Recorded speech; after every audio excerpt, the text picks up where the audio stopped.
Hello guys, welcome back to the channel. In today's video, I'm going to show you how we can copy and paste a table from Microsoft Excel to Word as a picture.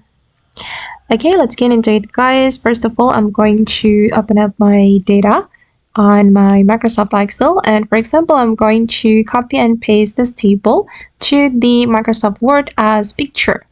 I'm going to right click on it and then we can select copy, or you can simply click on Control and C, and then I'm going to go to my Microsoft Word document and I'm going to right click and we can select the paste options, and since we want to paste as a picture we can select the symbol.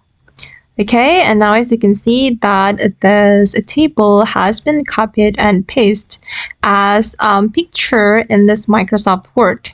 And I'm going to apply wrapping so I can move this picture. Okay guys, and that's all the way to copy and paste data from Microsoft Excel to Microsoft Word as a picture. I hope this tutorial will be useful for you guys. Thank you so much for watching and bye!